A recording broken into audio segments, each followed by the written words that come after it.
Okay, friends, lecture number 19. All right, our last class we talked about religion. I mentioned to you about the Cluniacs. We also mentioned that about the College of Cardinals.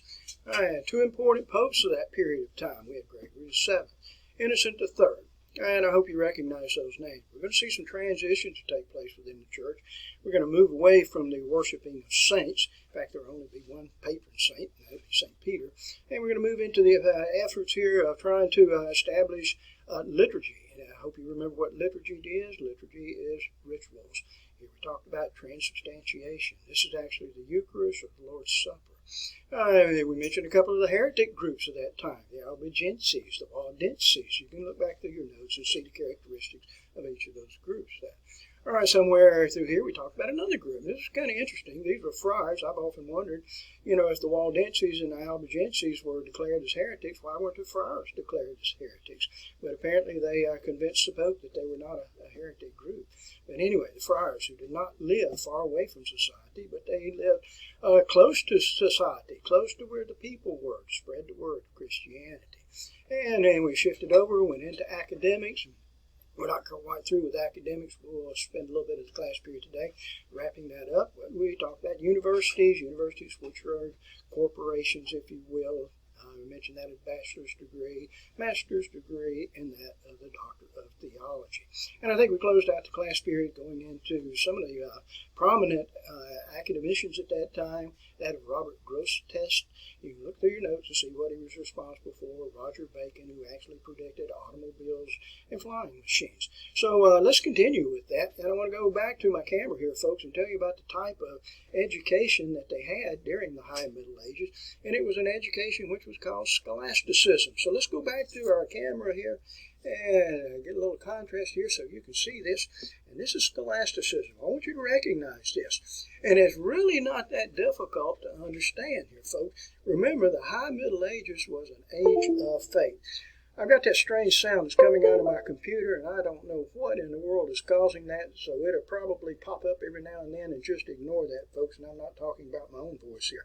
All right, now, what Scholasticism is, we're going to take learned knowledge, and that learned knowledge is what you're receiving right now, and we're going to combine that with divine teaching. If you can't figure this out here, let's see if I made a note here. I'm going to take academics, in which you understand what academics are because you had 12, 13 years of academic education here, but we're going to blend it with religious training. It's like taking your high school and your church join. And when those two come together there, that creates scholasticism. It's academics and religion all mixed together. All right. Now, it is not what you have today. I mean, you may think that I teach a religion course, and I do teach a course in religious history here. That's a part of Western Civilization 1. But I don't preach to you good folks, and you know that, So I don't operate in a scholasticism type environment with that. I've got all sorts of noises going on around me, and I'm doing the best I can here. Somebody has a weed trimmer, which is right outside of my office here. And I'm down here on a Saturday morning here, folks, with no air conditioning, so I have to keep my windows open. So I apologize for that. Just bear with it. All right, let's go back here, folks. So understand this about scholasticism. Now, I want to give to you a couple of individuals associated with this period of time. And one of my very favorites is a Frenchman. And he actually served at the time. Was a professor at the University of Paris, formerly associated with the cathedral schools. He would be a monk for a period of time, very religious individual here. All right, you want to pronounce his name like Peter, or actually properly it would be Pierre, Peter Abelard. Peter Abelard. All right, I'll tell you a little bit about this individual here. He was such a controversial individual. He was one of these individuals that actually thought himself to be the best looking, the smartest individual. I'm sure you've met people like that in your lifetime before here. But Peter Abelard, very controversial individual here. I'm going to try to talk here as I close my window. And anyway, a very controversial individual. At one point at the University of Paris, he was so controversial that they declared that he could not teach upon French soil. So he ended up climbing a tree, and he would deliver his lectures from a tree, because that's not teaching on French soil. And when the authorities came in and said, oh, he was no longer allowed to give his lectures, from a tree above French soil, he got in a boat and went out into the Seine River and delivered his lectures in that fashion here. Well, what's going to be his problem here, folks, with Peter Abelard? Peter Abelard, let's see if I wrote it down, and I did not. But Peter Abelard was a monk, and he was had a young nun that was his student, and he was teaching her one-on-one. She was 17 years of age. Her name was Eloise. Her name was Eloise. She's 17 years of age, and he was serving as her private tutor. Well, he did serve in teaching her a lot of things, and a lot of things that were other than that of religion and academics. You know what I'm talking about. And he impregnated her. I think he was 38 years of age, and she was 17 years of age. And a angry uncle of Eloise took matters into his own hand, no pun intended with that. And he and a number of his friends waited for Peter Abelard, and when they were able to get him alone, they held him down. They castrated the guy. So anyway, it's an interesting story with that. So let's go back over here, folks, and as a result of that, Peter Abelard joined a monastery. He wrote 3 books here. One was a story of my calamities, which I think is very appropriate there. Know Thyself, which is a study on what motivates human behavior. And Sicky Not, yes or no, yes or no. All right, so those were 3 of his publications there. Another individual at this time was that of Peter Lombard. Peter Lombard, who was a student of Peter Abelard, and Peter Lombard wrote Book of Sentences. And what this did in the Book of Sentences, it took every theological question that you might be able to have in your mind, every religious question that you develop in your mind, and he gave an answer based upon a scripture, a biblical scripture that came out of the Bible itself. So in other words, if you have a religious question and he provides you a religious answer, this became a standard textbook in universities in the High Middle Ages. All right, another individual, and this person is Thomas Aquinas. He was later canonized, and so he's recognized as St. Thomas Aquinas. The way you'll see it on your examination here, folks, it will say St. Thomas Aquinas, then the most serene of the saints. And St. Thomas Aquinas always believed that you could take science and you could take religion and you could blend those two. Nature complements grace. I don't know if I wrote that down for you, and apparently I did not. I'm going to step over and have to close my other window here, folks. But he wrote a couple of pieces here, the Summa Contra Gentiles and Summa Theologica.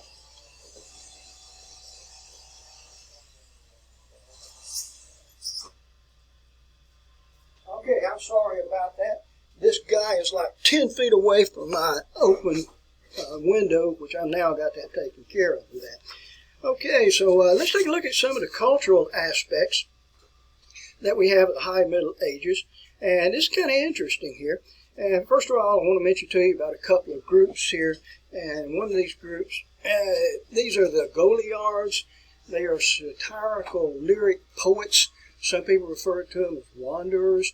Often you would find them as minstrels or court jesters. Probably they were devil worshippers. All right, we have another group here that was much more sophisticated than the Goliards, and these are the Troubadours. The Troubadours are the courtier poets. And what they would do with their poetry, and instead of just reading their poetry, they would take their poetry and they would take a stringed instrument like a guitar or a lute, something like that, and they would sing their poetry. So it was much more sophisticated here.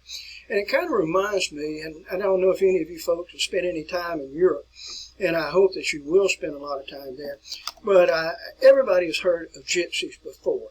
And if you spend time in Europe, you will see gypsies. There's a large gypsy population in the areas of Germany in France, particularly Ireland, England, Italy. You'll find gypsies everywhere.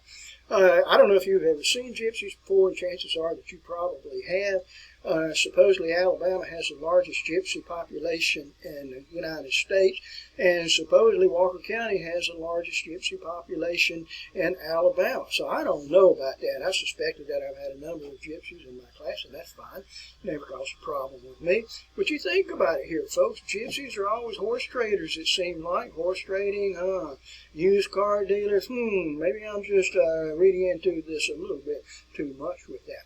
But you'll always find, if you're present like in a place like in Italy or in Ireland, gypsies there are referred to as tinkers, by the way, that's in Ireland. But if you're present there, you're sitting down for your meal, you're in an outside restaurant, all you want to do is just enjoy your meal, enjoy your favorite beverage, have a good time with whoever you're with there, and you can just bet on it here that you will have some troubadour type of gypsy, very good musician, that will stroll up to your table, and while you're trying to enjoy yourself, will pull out a violin and sit there and play that violin while you're enjoying your meal. And if somebody does that, let me tell you folks, let's just cut to the chase here and reach in your pocket and get out a couple of euros and hand it to that individual. Otherwise, they'll sit there and play until you finally give up and you reach in and get a couple of euros there. Alrighty, so anyway, let's go back here, see some of the other things that are going to take place here. Literature, we're going to find some fine forms of literature to come out during this period of time. One which is called the Song of Roland. This is the oldest French epic poem in existence, and it's about one of Charlemagne's knights, a knight who is known as Roland. And I always like this very much because it bears the same name as what I have. They spell it a little bit different, but whatever. And I took this photograph in Riga, Latvia, and it's a statue of Roland, one of the knights there of Charlemagne. So anyway, okay, so let's see what else we have here. Another classic piece of literature from the High Middle Ages, Song of the Nibelungs, which is in German. You have Pointe of the Cid, which is in Spain, Poem of the Cid, all classic works. But my favorite one of all time is this one. Some of you may have had the wonderful opportunity to be exposed to Divine Comedy. Sometimes people just refer to it as comedy, written by Dante Alighieri. Dante Alighieri, one of my favorite pieces. I'm probably the only person alive that ever read Divine Comedy just for the fun of it. I didn't read it as a college assignment. And it's very difficult to follow. It's not confusing, it's very difficult to follow. I recommend very highly that you have your Cliff Notes or the equivalent of Cliff Notes with you. But it describes Dante's travels going through hell and purgatory and heaven. I think about it all the time. And people were classified such as the crime that you committed. If it was such a severity, you went to one level of hell. And if it was less severity, you went to a different level of hell. And hell was shaped like an hourglass. All right, but anyway, Dante was led through his travels through hell and purgatory and heaven, through hell and purgatory, by Virgil. Virgil was the Roman poet here. Okay, let's see if I have a couple of things to share with you about this here. If you're traveling to Florence, Italy, if you go to Florence, Italy, go to the Basilica di Santa Croce. It's the church at Santa Croce there, and right outside of there you'll find a big statue there, a huge statue of Dante Alighieri here. If you've read Dan Brown's Inferno, it deals with that very subject there about Dante and Florence. Here's the church, which is right over here, and if you go inside the church, there is a charge for that. But if you go inside the church there, folks, you'll find the resting places there to Michelangelo, Galileo, and Machiavelli happens to be another one there. Here's another likeness here of Dante. This was taken in Sicily, by the way.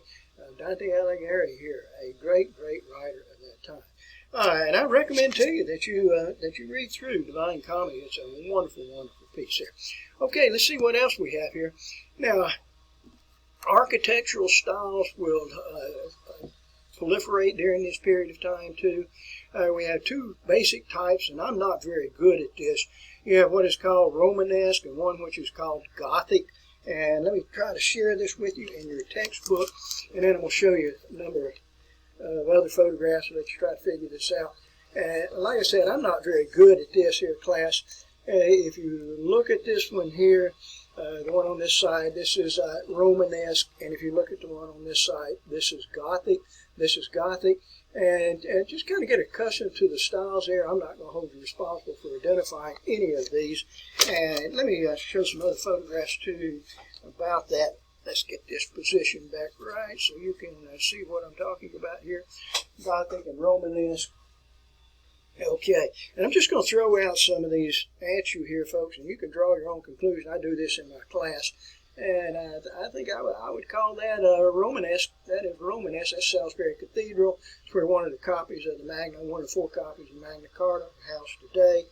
And here's another one. This is at the Cone Cathedral, and I think I would call that probably Romanesque. Here's the same cathedral here in Cologne, Germany, from a different view, and I think I would still call it Romanesque. Here's a couple of others here. You can just look at these. These are things that most of you probably have never seen before. Some of these huge cathedrals are very, very beautiful. We don't see them in our country like this. Washington National Cathedral in Washington, D.C. is about as close as you can come to this. This is St. Colman's Cathedral is present in Cove. That's the way you pronounce this town here. It's pronounced as Cove. That's in the Republic of Ireland.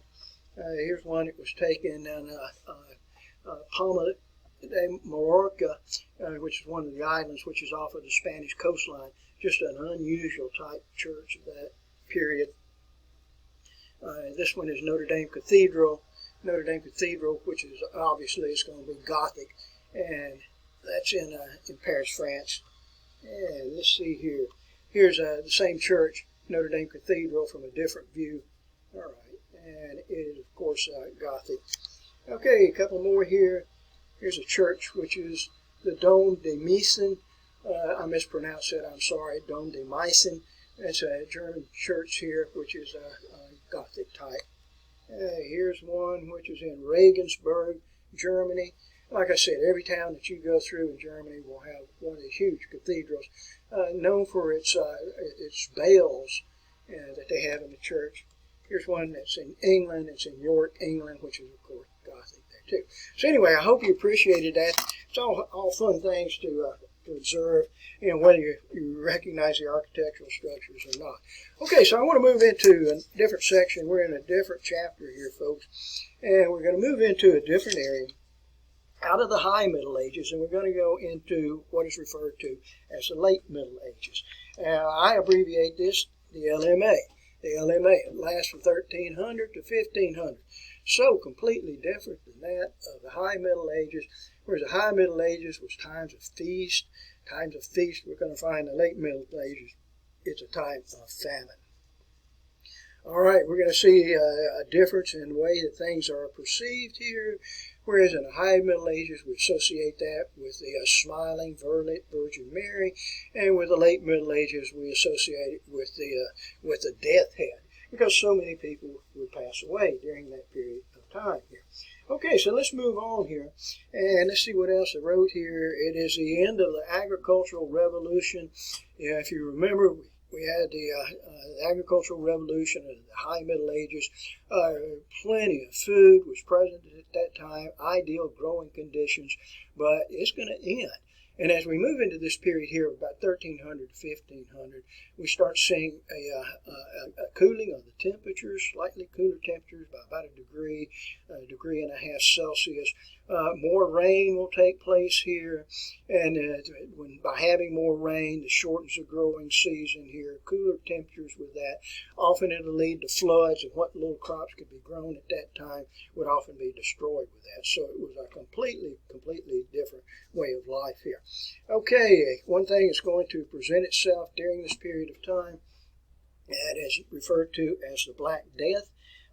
It will introduce itself into Europe at Constantinople. Did I write it down for you? I did not write Constantinople down. But it's 1347 to 1350. It will last much longer than that, but that's when it will manifest itself and be present there. And actually where it first appeared was it first appeared in Constantinople. So let me just talk to you for a few minutes about that. And this is not in your textbook here, but very shortly we're going to be talking about Chinggis Khan and Batu and Ogadai. These are Mongols, and these Mongols which were sweeping across the steppes, sweeping across, literally I mean steppes, S-T-E-P-P-E-S, of Asia and on into the eastern parts of Europe. And they were just bringing just a scourge with them.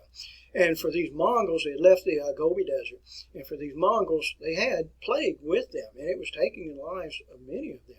And the way the stories go, they made their way down to the Black Sea, and there was a city there which was called Kaffa. And they couldn't break the walls down. They laid siege around it, and they couldn't break the walls down and get inside.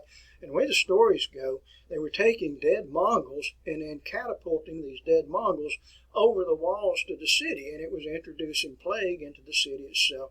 And of course, the plague, which is very, very deadly there, killed the inhabitants of the fortified area, and the Mongols were able to take it. And by 1347, plague had actually made its way all the way into Constantinople. If you're following in your textbook, and let me look away for just a second here, folks.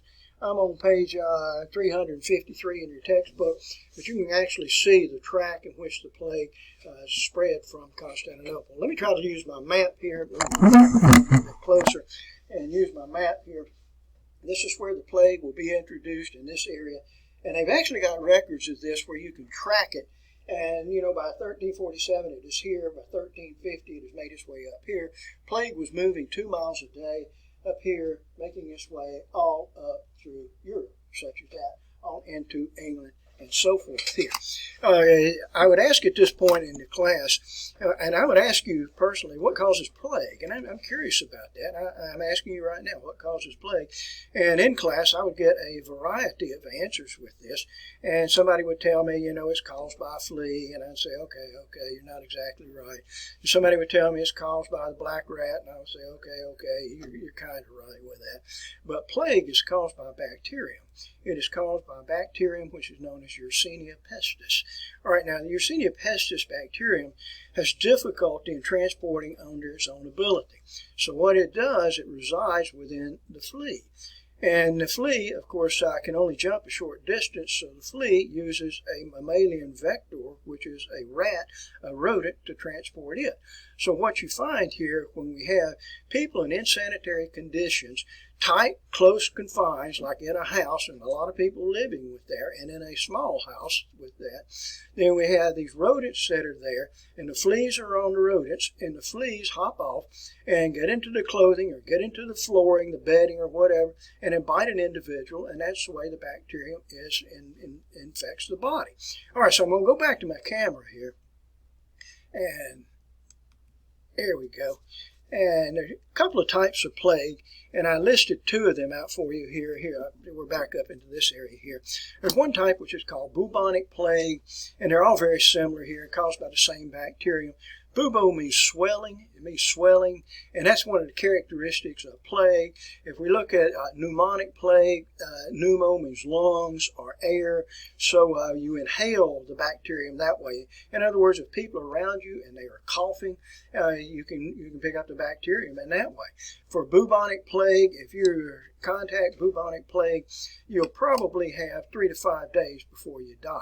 It causes swelling. There's a swelling which takes place in the lymph nodes, and that's what takes place here, folks.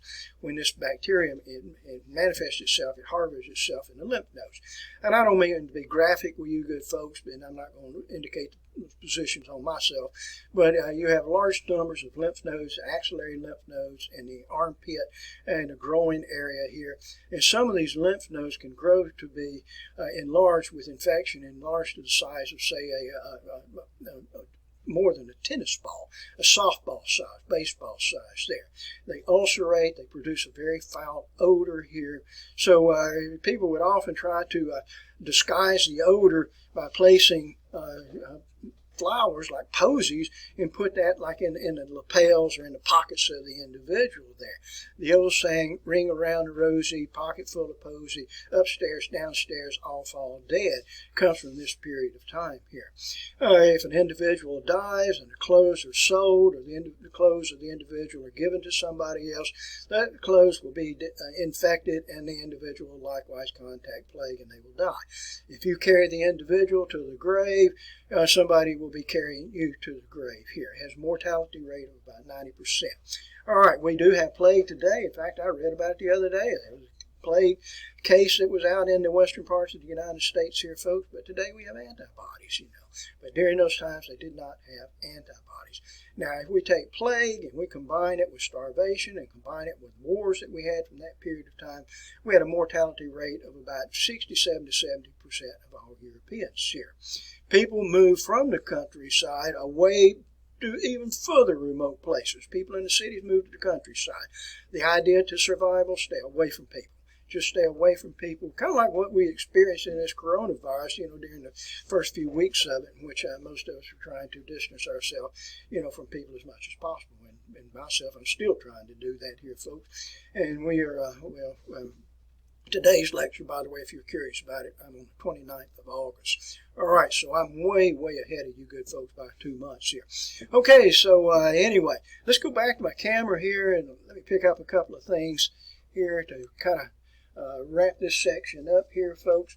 We would find on ships that were sailing in the high seas, entire crews would be infected there. So when the ships would be just literally just death ships, just floating aimlessly out into the oceans. People in the port cities would disallow these ships from docking there. The reasons for this is that if a ship came in and moored, then and they put out the tethering lines there, you would find that the black rats would just run from the ships and run down into the city itself here. So anyway, it was a tough period of time. Strangely enough, ironically enough, things began to improve. After about 150 years, we had less people. By perhaps 2/3, there was more food that was available at that time, and we were going to see a diminishing in the plague. So things began to be a little bit better. Okay, now another thing we want to address here, a number of peasant revolts took place in the late Middle Ages here. Between 1300 and 1450, there were a number of lower-class rural and urban insurrections. One of these that is well known, there's two of these I want you to know, and you need to know this one. It took place in France. Obviously, you probably figured this one out.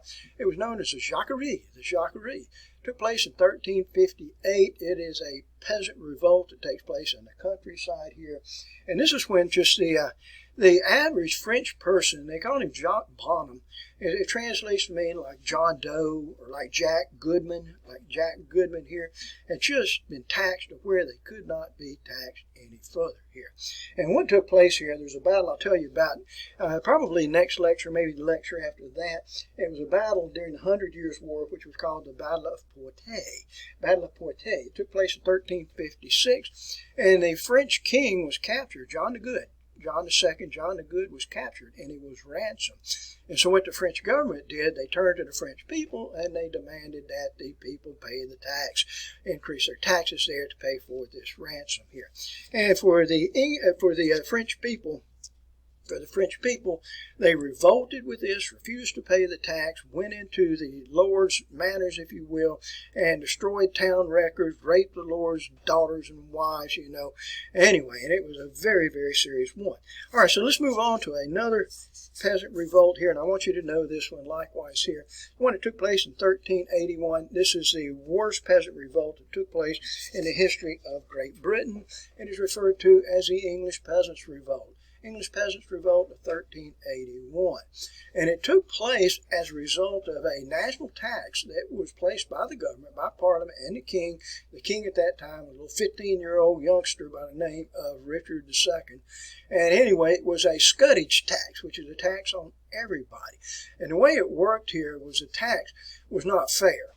In our country today, our taxes are based upon the amount of income that an individual has. The less income you have, the less tax you have. The more income you have, the more taxes that you pay. But in this type of tax that they had at that time, everybody paid the same tax. And that's unfair with that. And so the peasants revolted. They were led by this individual, Wat Tyler. He was the peasant leader, marched upon London.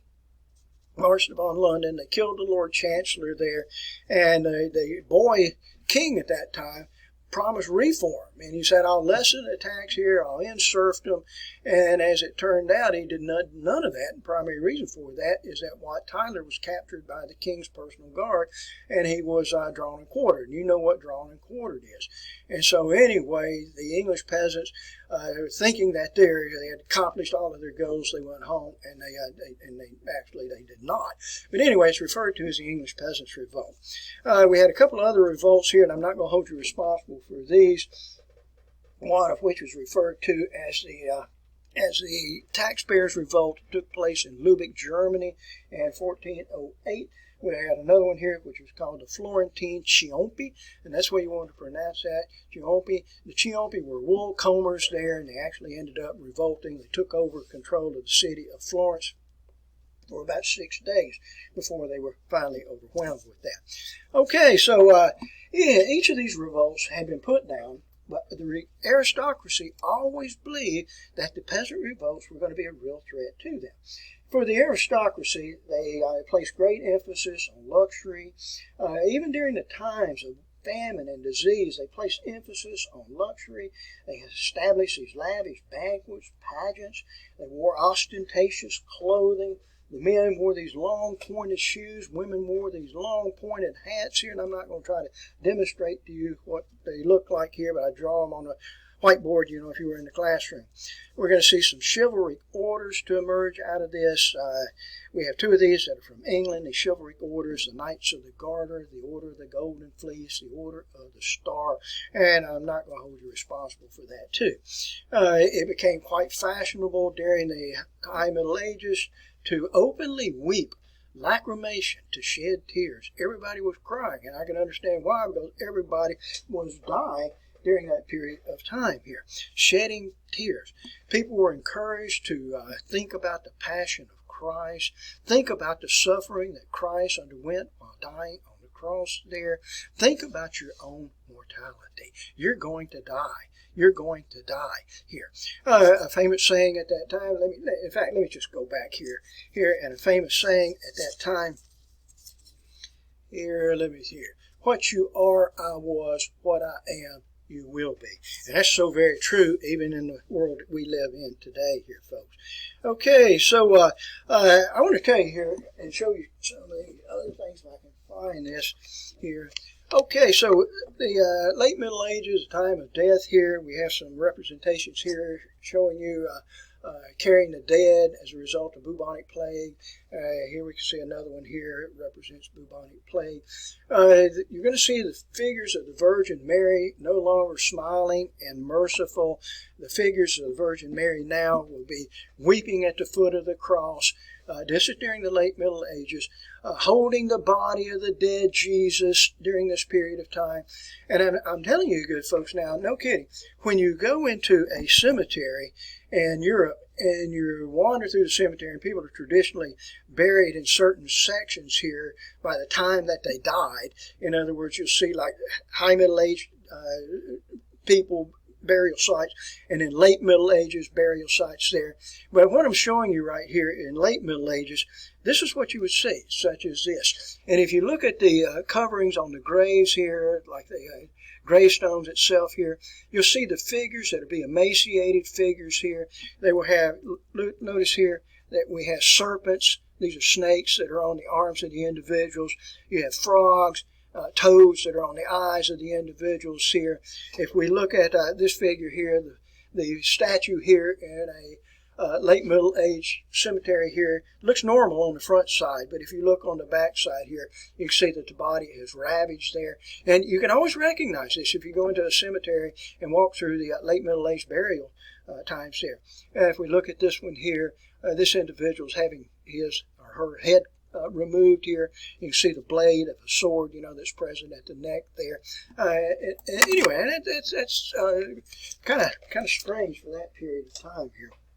Okay, so let's move on. I want to try to get some of this out of the way here, folks. And I know we're kind of running out of time.